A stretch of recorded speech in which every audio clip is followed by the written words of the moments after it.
घर के वृद्ध लोगों का अनुभव बड़ी बड़ी समस्याओं को दूर करने में मदद कर सकता है। कभी भी वृद्ध लोगों का अनादर नहीं करना चाहिए। इस विषय पर एक लोक कथा प्रचलित है। कथा के अनुसार किसी एक जवान राजा ने मंत्री को आदेश दे दिया कि बूढ़े लोग हमारे किसी काम के नहीं है, हमेशा बीमार रहते हैं, कोई काम नहीं करते, इनकी वजह से राज्य का धन बर्बाद होता है। राजा ने बूढ़ों को मृत्युदंड देने का आदेश दिया। राजा का यह आदेश राज्य के सभी बूढ़ों को मालूम हुआ तो वे रातों रात दूसरे राज्य में चले गए। एक गरीब लड़का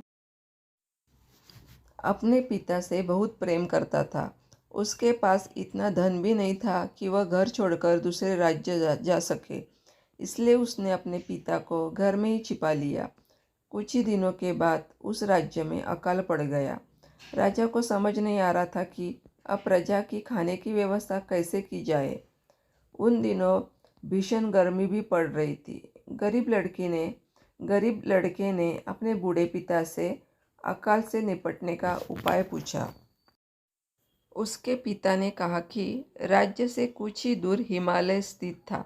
गर्मी से हिमालय की बर्फ पिघलने लगेगी और वह पानी उस राज्य की ओर बहता हुआ आएगा। वह पानी यहाँ आए इससे पहले तुम एक काम करो, राज्य के मार्ग पर दोनों तरफ हल चला दो। लड़के ने राज्य के लोगों को यह उपाय बताया, लेकिन किसी ने उसकी बात नहीं मानी। लड़के ने अकेले ही रास्ते पर दोनों तरफ हल चला दिया। जल्दी ही हिमालय का पानी राज्य के रास्ते पर आ गया। कुछ ही दिनों में राज्य की सड़कों पर अनाज के पौधे उग आए। जब ये बात राजा को मालूम हुई तो उस गरीब लड़के को दरबार में बुलवाया गया।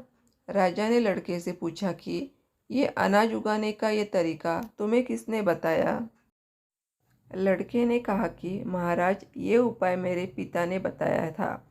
आपने जब बूढ़ों को मारने का आदेश दिया था तो मैंने उन्हें अपने घर में छिपा लिया था। ये सुनकर राजा ने उस बूढ़े व्यक्ति को भी दरबार में बुलाया। बूढ़े व्यक्ति ने राजा से कहा कि महाराज, हमारे राज्य से लोग अपने खेतों से अनाज अपने घर ले जाते थे और कुछ लोग दूसरे राज्य अनाज बेचने जाते थे तो अनाज के कुछ दाने रास्ते के दोनों ओर गिर जाते थे।